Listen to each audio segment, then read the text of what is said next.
ভারতীয় গোয়েন্দা সংস্থা ৫ তারিখের পর থেকে দেশে নানাভাবে একটা সাম্প্রদায়িক দাঙ্গা বাঁধানোর চেষ্টা চালিয়ে যাচ্ছেন, যেটাকে কেন্দ্র করে বাংলাদেশে একটা সামরিক অভিযান চালানো যায়। এই দাঙ্গা বাঁধাতে ভারতীয় গোয়েন্দারা আওয়ামী লীগ, হিন্দু এবং ইসকনকে কিভাবে ব্যবহার করছে সেই পরিকল্পনার ছক এখন বাংলাদেশি গোয়েন্দাদের হাতে। একটি গোয়েন্দা সংস্থা থেকে যেসব তথ্য আমার কাছে পৌঁছেছে তা রীতিমতো এই দেশের অস্তিত্বের জন্য হুমকি স্বরূপ। আওয়ামী লীগ, হিন্দু আর ভারতের এই চক্রান্ত যদি সঠিকভাবে মোকাবেলা করা না যায় তাহলে অচিরেই বাংলাদেশের অবস্থা হবে হায়দ্রাবাদের মতো। জননেত্রী শেখ হাসিনাকে দেশ থেকে সরে যেতে বাধ্য করেছেন। বাংলাদেশকে নিয়ে ভয়ঙ্কর এই চক্রান্তে জড়িত আওয়ামী লীগ, সনাতনী এবং ইসকনের অন্তত ৪০টি হোয়াটসঅ্যাপ গ্রুপ এবং জুম মিটিংয়ের ভিডিও হাতে পেয়েছে গোয়েন্দারা। গোয়েন্দাদের কাছে প্রাপ্ত এসব তথ্যে যা উঠে এসেছে তা আটকে ওঠার মতো।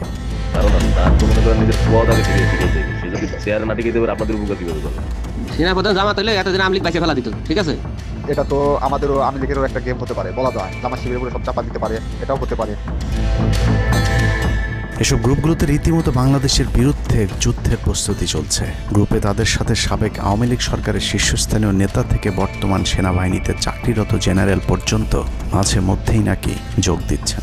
নানক ভাই থেকে শুরু করে আমাদের সুজিত দা, তারপর আরো অনেক টপ লেভেলের যারা মন্ত্রী, মিনিস্টার, প্রতিমন্ত্রী, তারপরে ইভেন কামাল ভাই।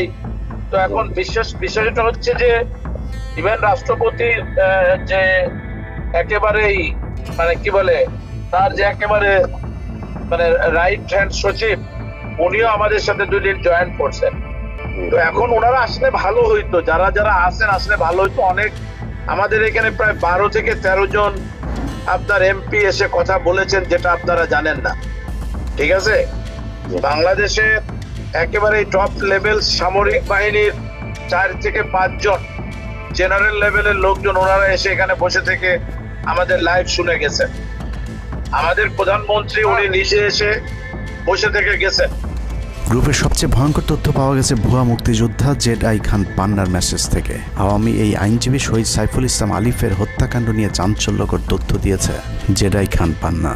একটি চ্যাটিংয়ে তিনি লিখেছেন, দাড়িওয়ালা উকিল বেশি হয়ে গিয়েছে, আরও 2-1টারে খেয়ে দাও, আদালতে আমরা আছি, এখন অল্প কদিন জেলে থাকলেও 30 তারিখের পরে পুরস্কার পাবা।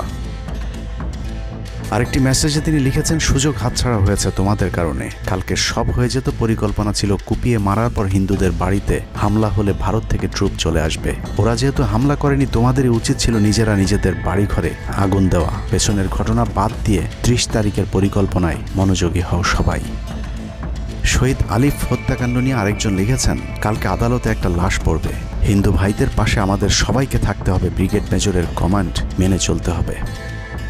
30 তারিখের কর্মসূচি নিয়ে গ্রুপটিতে সশস্ত্র যুদ্ধের মাধ্যমে দেশ দখলের ভয়ঙ্কর সব আলোচনা করার ভিডিও হাতে এসেছে আমাদের।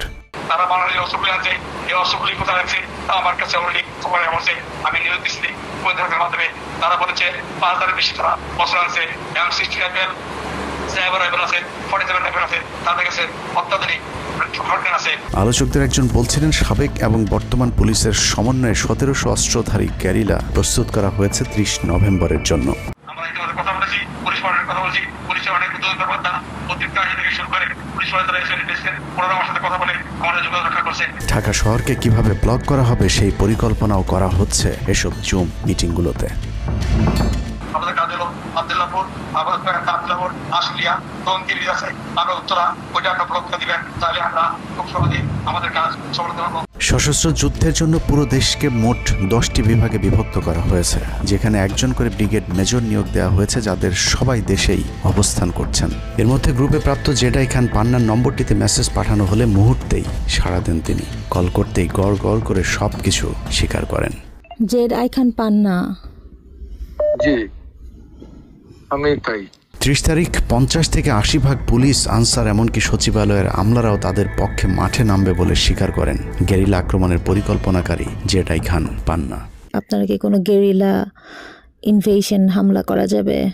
ঢাকার স্টুডেন্টরা যদি এখনো সাপোর্টার্স অর্গানাইজ হইতে নামে, এই অ্যাডমিনিস্ট্রেশনের 50% না 80% লোক নামে আসবে, পার্টিকুলারলি পুলিশ, আনসার এবং সেক্রেটারিয়েট থেকে। পালিয়ে যাবার আগে এই ভিডিও প্রচারের সাথে সাথে রাষ্ট্রদ্রোহিতার অভিযোগে তাকে গ্রেফতার করতে হবে, তাহলে চক্রান্তকারীদের আরও পরিকল্পনার তথ্য পাওয়া যেতে পারে।